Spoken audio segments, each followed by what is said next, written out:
हाँ स्टूडेंट्स, मैं doctor Atul Yadav, associate professor of history, government PG college Ambala cantt. आज का हमारा विषय है moderates and extremist, ideology, programme and politics. Congress के गठन के बाद जब हमारे क्रांतिकारी स्वतंत्रता सेनानी इस मंच से जुड़ने लगे, इस मंच पर एकत्र हुए, तो उनकी जो विचारधारा रही, उनकी जो कार्य प्रणाली रही, उस कार्य प्रणाली के आधार पर इतिहासकारों ने या और विद्वानों ने इन्हें अलग अलग अपने स्टडी के पॉइंट ऑफ व्यू से इन्हें अलग अलग ग्रुप्स के अंदर बांटा। ग्रुप्स में बांटने का अर्थ क्या है कि उनके क्या क्या तरीके थे, उसके आधार पर उनको हमने डिवाइड किया है। डिवाइड करने का यह अर्थ नहीं होता है कि किसी की भूमिका ज्यादा है, किसी की भूमिका कम है, लेकिन सभी की बराबर की भूमिका है।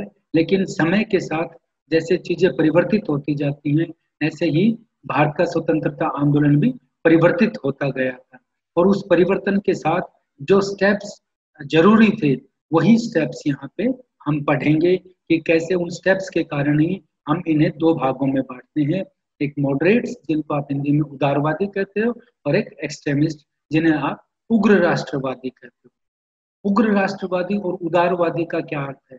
जैसा उदार का हिंदी रूपांतर आप पढ़ेंगे तो उदार का होता है कि बहुत ही आसान तरीके से, बहुत ही लिबरल तरीके से, लिबरल व्यू जिसको बोला जाता है।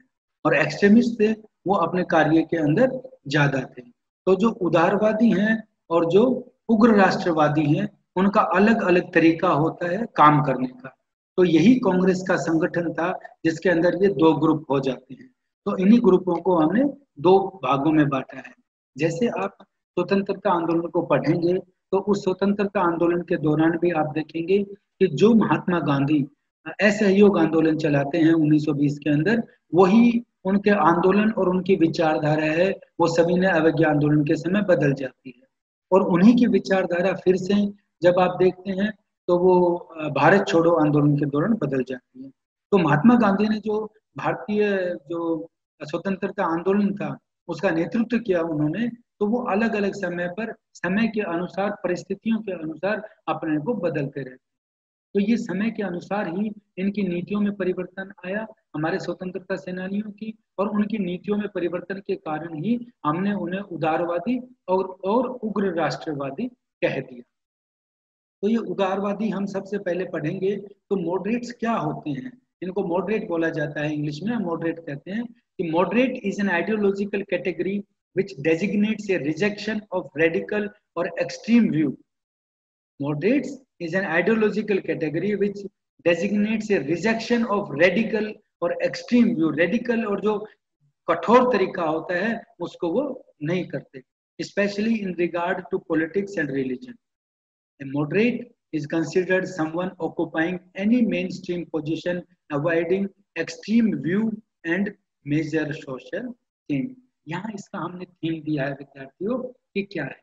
तो जब आप उदारवादियों को पढ़ रहे हैं तो इससे पहले कि आप इसमें पढ़ें कि कौन कौन हमारे उदारवादी नेता थे, वो भी मैं आपको यहाँ पे हम शेयर करते हैं। कि A.O. ह्यूम थे, एलन ऑक्टेवियन ह्यूम, दादा भाई नारोजी थे, सुरेंद्रनाथ बनर्जी थे, और गोपाल कृष्ण गोखले।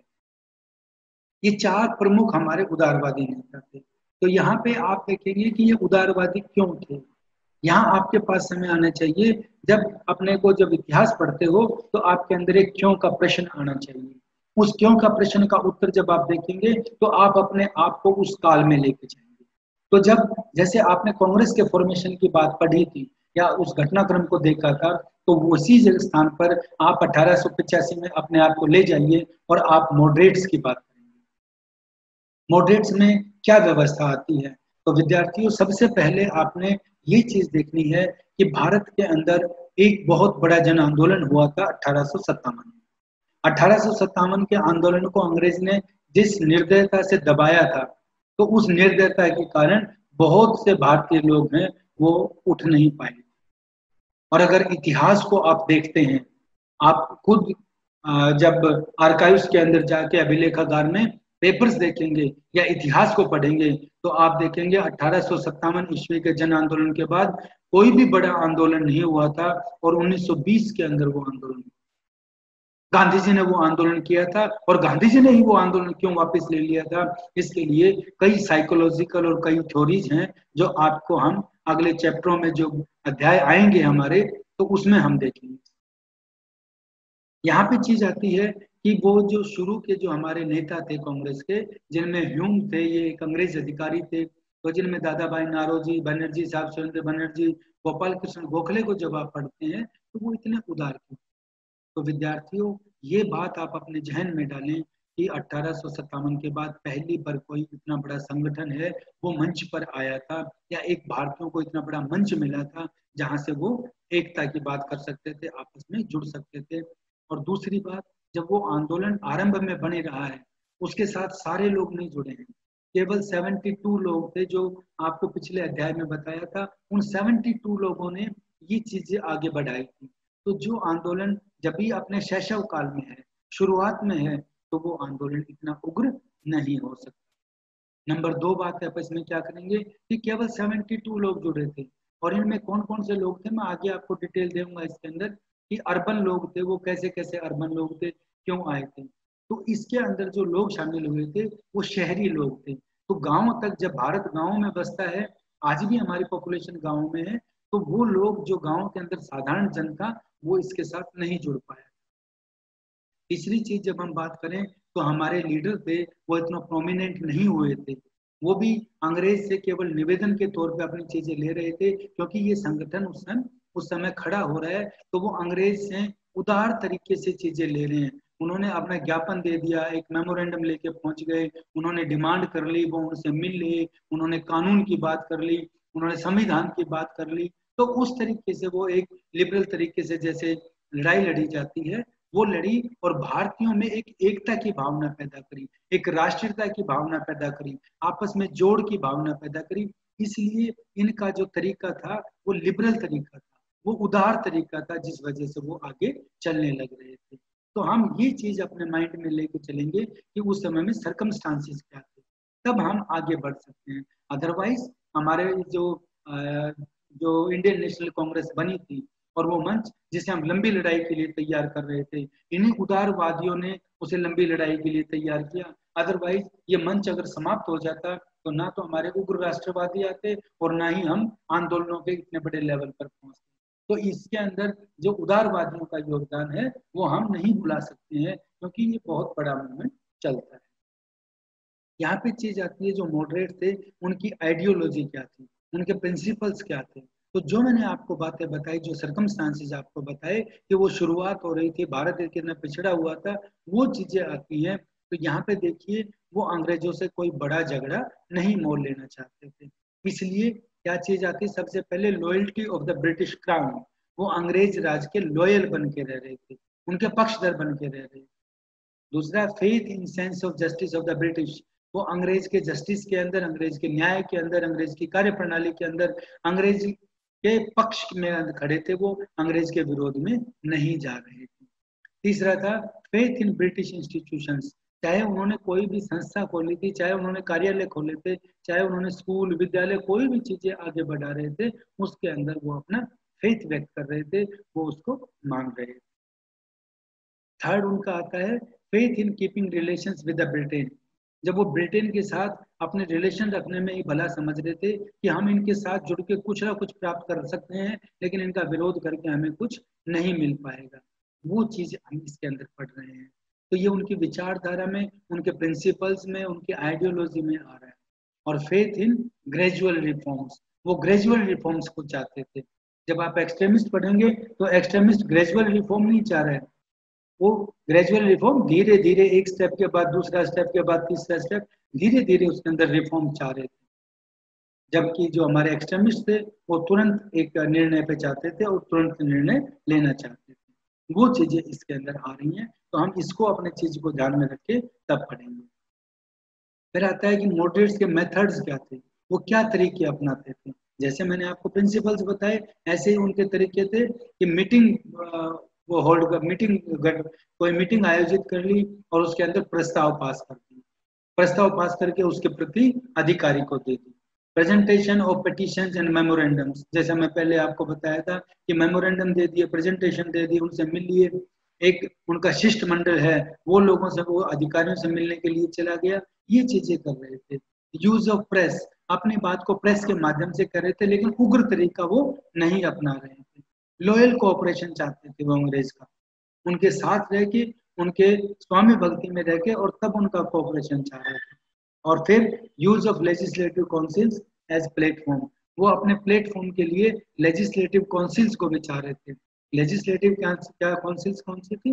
जो प्रांतीय विधान परिषदें थी या केंद्रीय विधान परिषदें थी, उनके अंदर जाके और अपनी बात कह के कोई संवैधानिक तरीके से अपने अधिकार प्राप्त करना चाहते थे, ताकि संविधान के अंदर कोई भी नियम बना दिया जाए, कोई कानून बना दिया जाए, कोई रूल बना के, और तब अपनी चीज को माना जाए। वो अपना काम कर रहे थे, एक तरीके से वो ठोस शुरुआत चाहते थे। फिर इनकी चीज आपके पास आती है नेक्स्ट, कि उनके प्रोग्राम्स में क्या क्या थे। तो उनके इकोनॉमिक प्रोग्राम एंड पॉलिटिक्स क्या थे, आर्थिक रूप से वो क्या चाहते थे। वो economic critic of the British colonialism, वो अंग्रेज सरकार के जो आर्थिक वो थे, समीक्षक थे, क्रिटिक थे, वो उनकी समीक्षा कर रहे थे कि आर्थिक रूप से जो ब्रिटिश कॉलोनियलिज्म है, अंग्रेजी उपनिवेश है, वो आर्थिक रूप से भारत के साथ गलत नहीं कर रहा है, भारत का शोषण हो रहा है, उसके ऊपर विचार रख रहे थे। फिर वो इंडिया की पॉवर्टी, गरीबी के बारे में उनसे बात कर रहे थे। तो ये सारी चीजें उनके जहन में रहती थी। Opposition of drain of wealth, Bharat की संपदा को जैसे अंग्रेज लेके जा रहा था, वो उसके विरोध में खड़े होते थे, उसका विरोध कर रहे थे। वो अपना ज्ञापन भी देते थे, मेमोरेंडम देते थे, उनका डेलीगेशन मिलता था और अपनी बात अधिकारी से कहता था। Demand for role of state in industrialisation, demand for role of state in industrialisation, जो औद्योगिकरण हो रहा था भारत के अंदर। देखिए यहाँ पे दो चीजें आई थी।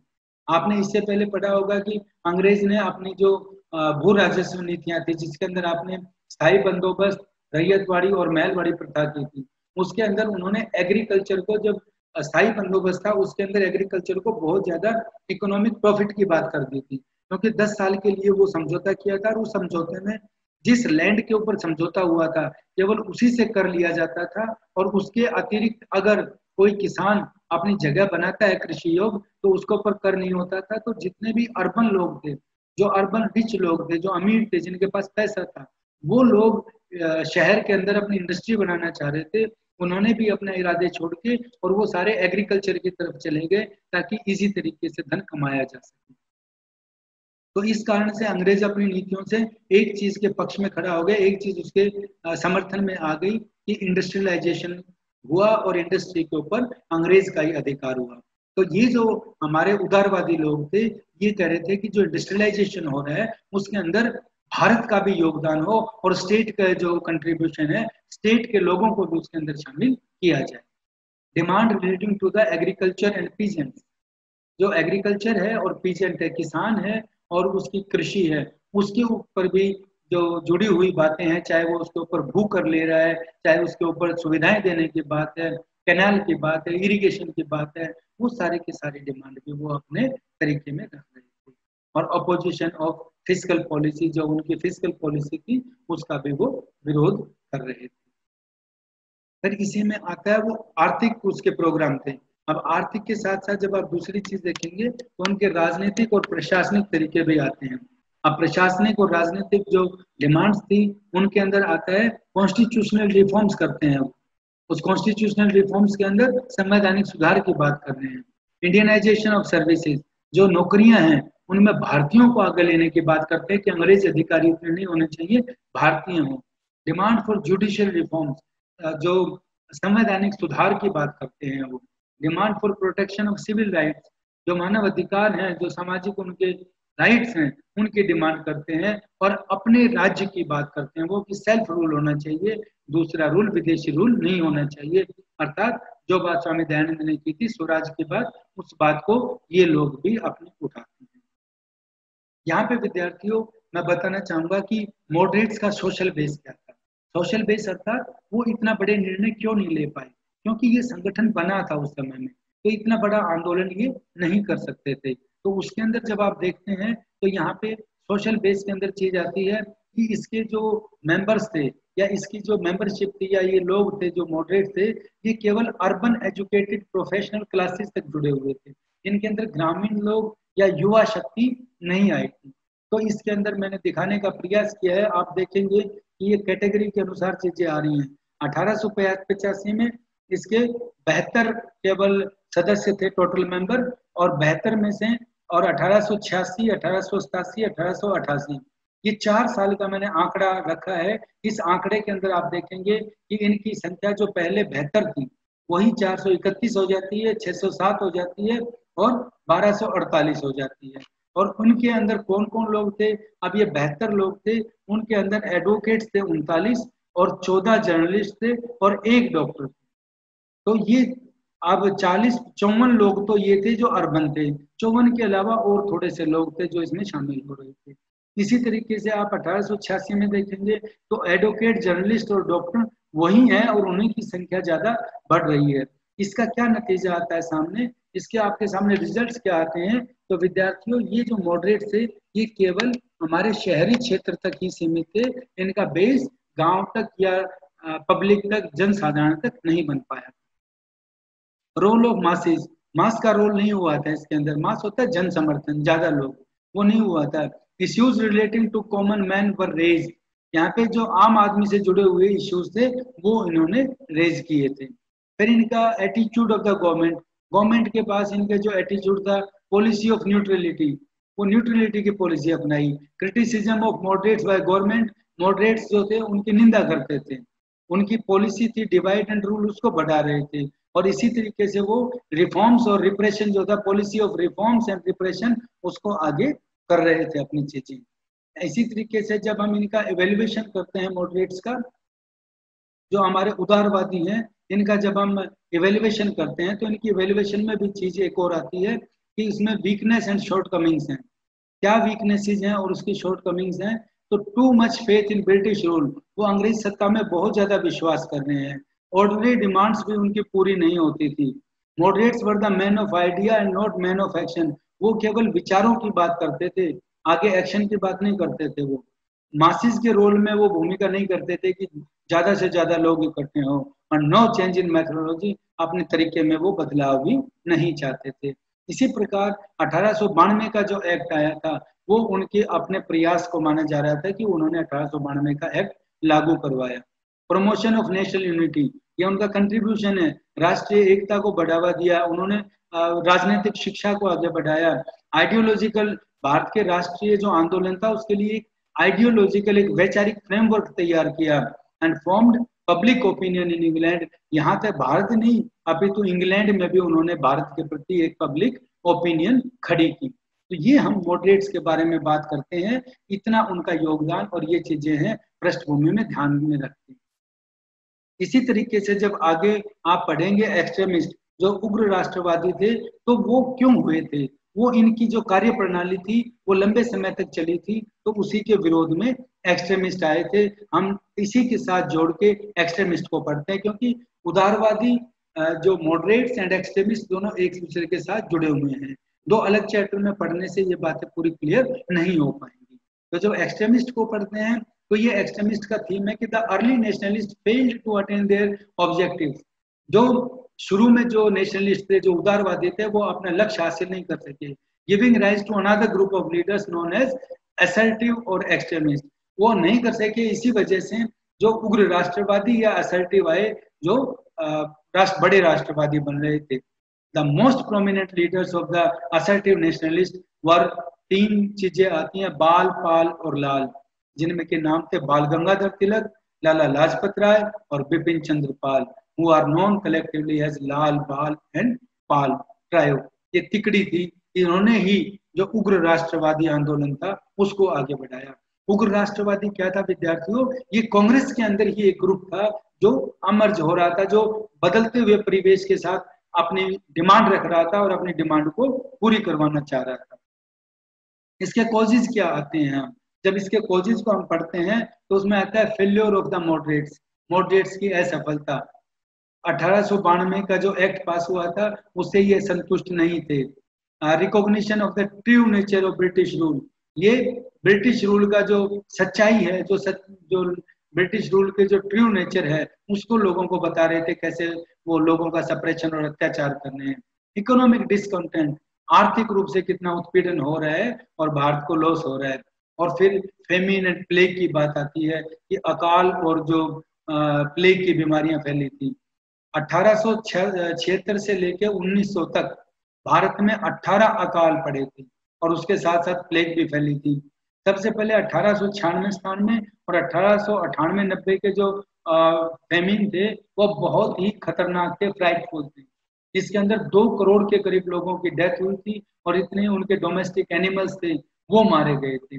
डोमेस्टिक एनिमल्स की बात हम क्यों कर रहे हैं? क्योंकि उनका जीवन और उनके सारी अर्थव्यवस्था उन्हीं के ऊपर निर्भर थी। फिर इसके अंदर क्या हुआ था कि जब कांग्रेस के निर्माण के साथ ही रिलीजियस और कल्चरल रिवाइवलिज्म चला था। कल्चरल रिवाइवलिज्म क्या था कि धार्मिक और सांस्कृतिक पुनर्जागरण हो रहा था, लोगों को बताया जा रहा था उसके विषय में। जैसा मैंने आपको उदारवादियों के समय बताया था कि back to Vedas and Swaraj, these words were of Swami Dayanand Saraswati, जिन्होंने सत्यार्थ प्रकाश की रचना की थी। फिर racial bitterness and arrogant behaviour of British, जो अंग्रेज अधिकारी थे उनका जातीय या उनका जो रेशियल एटीट्यूड था वो गोरे और काले का भेद करते थे और उनका व्यवहार भी सही नहीं था। Ill treating with the Indians in British colonies, जो ब्रिटिश कॉलोनीज थी उसके अंदर भी भारतीयों के साथ गलत व्यवहार होता था। और फिर रेशियल डिस्क्रिमिनेशन जो हम बात करके आ रहे हैं वही रेशियल डिस्क्रिमिनेशन भी इनके साथ हो रही है। इसके अलावा क्या था कि जो अंतरराष्ट्रीय घटनाक्रम था उसका भी भारतीयों पर प्रभाव पड़ रहा था और ये उग्र ज्यादा हो रहे थे, क्योंकि इंटरनेशनल इवेंट्स में इटली जो देश है, आपने यूरोप के अंदर देखेंगे तो एक एबिसिनिया है, छोटा सा देश, उसने इटली को हरा दिया था। और 1904-05 में जापान जो आपके एशिया में ही है, वो छोटा सा मुल्क है, टापुओं जैसा है, उसने इतने बड़े रूस, एक इतनी बड़ी शक्ति थी, उसको हरा दिया। तो उनकी वजह से भी वहां राष्ट्रवाद की या उग्र राष्ट्रवाद की भावना जन्म ले रही थी। फिर जो लॉर्ड कर्जन 1898 से 1905 तक भारत के गवर्नर जनरल रहे, उनकी जो रिप्रेसिव पॉलिसीज थी, उनकी जो रिप्रेसिव एडमिनिस्ट्रेशन था, जो बहुत ही लोगों को बहुत ही रिप्रेसिव का बहुत ही दमनकारी नीतियां थी। वो दमनकारी नीतियों में जो उन्होंने केंद्रीकरण की नीति अपनाई थी, कलकत्ता कॉरपोरेशन एक्ट पास कर दिया था, इंडियन यूनिवर्सिटी एक्ट 1904 में पास किया था, ऑफिशियल सिगरेट्स एक्ट कर दिया था, एक मिलिट्री पॉलिसी बना ली थी और 1903 में दिल्ली दरबार कर लिया था, जिसमें लोग भूख से तड़प रहे थे, वहां पे दरबार लगाए जा रहे थे। वो चीजें थी इसका आगे बढ़ने की। फिर पार्टीशन ऑफ बंगाल, 1905 में बंगाल का विभाजन कर दिया था और स्वदेशी आंदोलन खड़ा हो गया था। और बाल पाल लाल, इन 3 नेताओं का इन्फ्लुएंस भी, प्रभाव भी था, जिसके कारण से एक्सट्रीमिस्ट आंदोलन आगे बढ़ा। इनकी पॉलिटिकल आइडियोलॉजी क्या थी एक्सट्रीमिस्ट की? जो हमारे जो उग्र राष्ट्रवादी थे वो सेल्फ रिलायंस के ऊपर बात करते थे, अपनी अपने कुर्बानी पे, अपनी शक्ति पे, अपने विश्वास पे, अपने आत्मविश्वास की बात करते थे। फॉरेन रूल के बारे में कहते थे कि फॉरेन रूल है वो विदेशी जो सत्ता है वही भारत के डिग्रेडेशन को बढ़ा रहा है, भारत को डिग्रेड करने लग रहा है। वो स्वराज की बात करते थे, वो स्वदेशी की बात करते थे, वो लोगों की शक्ति में विश्वास करते थे, पावर ऑफ पीपल। वो फेथ उनका था, वो जब करते थे फेथ इन रिलीजियस नेशनलिज्म, वो राष्ट्रवादी जो धार्मिक राष्ट्रवाद था उसके अंदर बात करते थे, जिसके अंदर आप देखेंगे कि गणेश उत्सव भी शुरू हुआ था। कि गणेश उत्सव का शुरू करना या दूसरे और चीजें शुरू हुई थी, वो धार्मिक राष्ट्रवाद को बढ़ाने की बात थी। और इसी तरीके से वो इंग्लिश इंस्टीट्यूशंस में, जो अंग्रेजों के बड़े इंस्टीट्यूशंस थे या अंग्रेजों की जो कार्य प्रणाली थी उसमें विश्वास नहीं करते थे। No faith in gradual reforms, जैसे उदारवादी हैं वो धीरे धीरे अपना विकास चाहते थे, वो इसमें विश्वास नहीं करते थे, वो सीधा ही अपना लक्ष्य हासिल करना चाहते थे।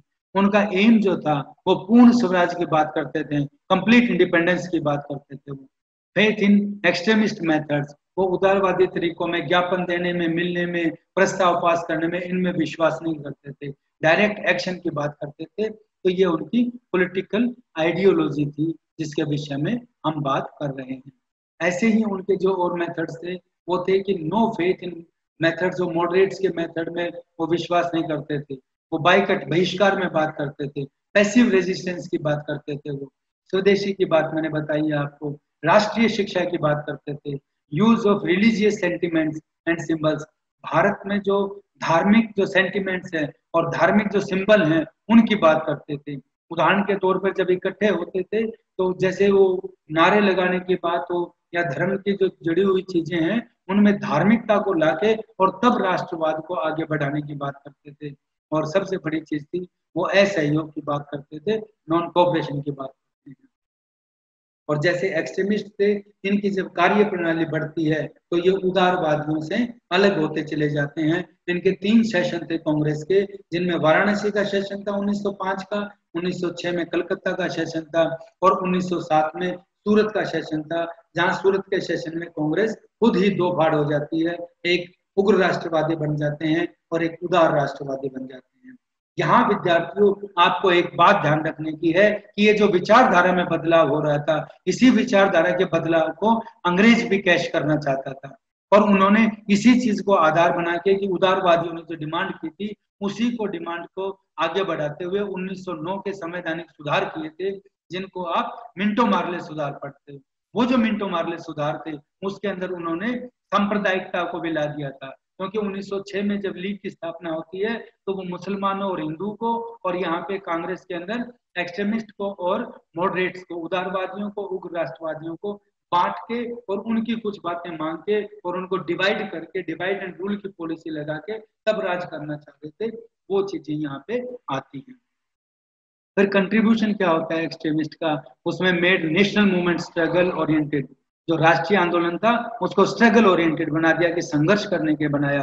Awaken the pride in ancient religion and culture, Bharat के प्राचीन धर्म और प्राचीन संस्कृति के अंदर विश्वास जागृत किया इन्होंने। सोशल, राष्ट्रीय आंदोलन का जो सामाजिक बेस था वो इन्होंने बढ़ाया और स्वदेशी और बाइकट के जो अपने जो वेपन्स थे, जो वेपन का मतलब उनको एक हथियार बनाया स्वदेशी को और बहिष्कार को, और राष्ट्रीय शिक्षा की जो नीति थी उसके ऊपर उन्होंने स्ट्रेस किया, जोर दिया और स्वराज एज ऑब्जेक्टिव, अपने एक ऑब्जेक्टिव के तौर पे उन्होंने स्वराज को यूज किया। ये उनकी कार्य प्रणाली थी। इसी कार्य प्रणाली का जब हम इसका क्रिटिसिज्म करते हैं, आलोचना करते हैं, तो split in Congress and weakening of national movement. देखिए जब साथ मिलकर लड़ते थे तो सारी चीज थी, लेकिन 1907 के सूरत का जो विभाजन हुआ उसमें 2 ग्रुप में बट गए तो उससे भारतीय राष्ट्रीय आंदोलन कमजोर हुआ।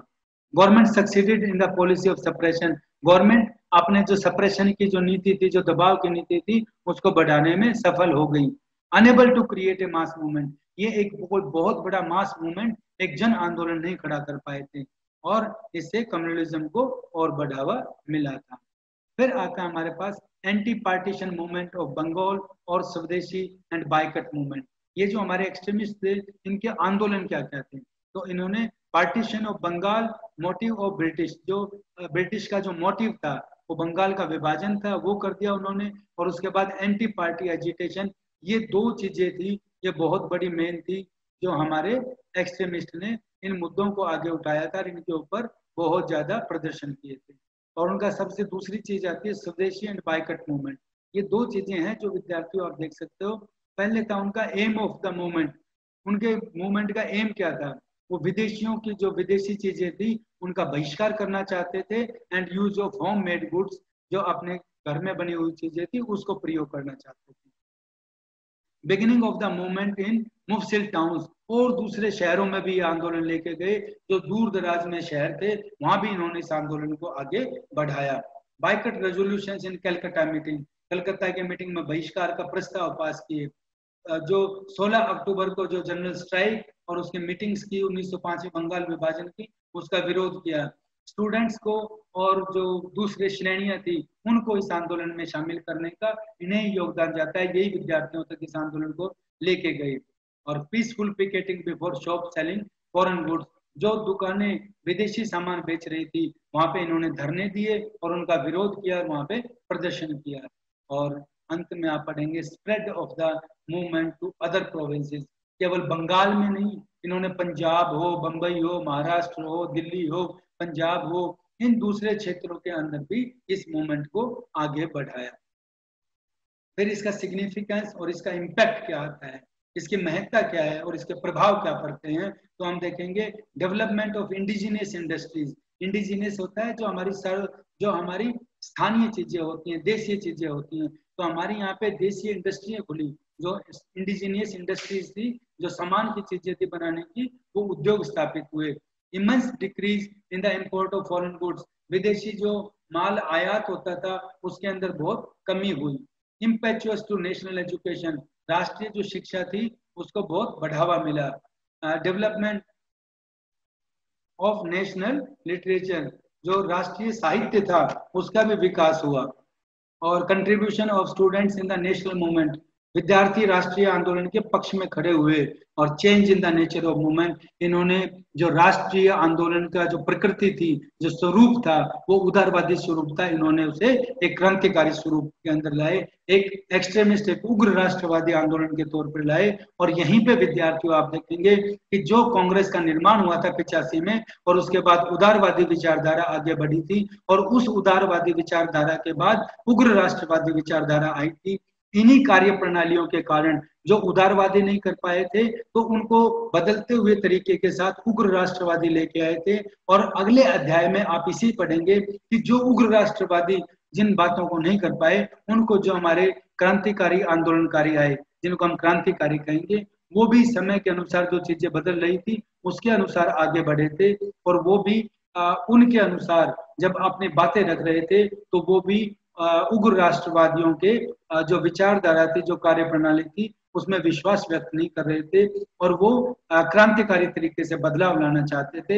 हम अगले अध्याय में उसको देखेंगे, और उसका आधार यही उदार राष्ट्रवादी और उग्र राष्ट्रवादी विचारधारा होगी।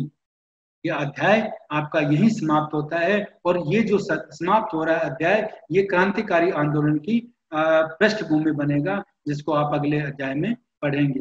Thank you very much.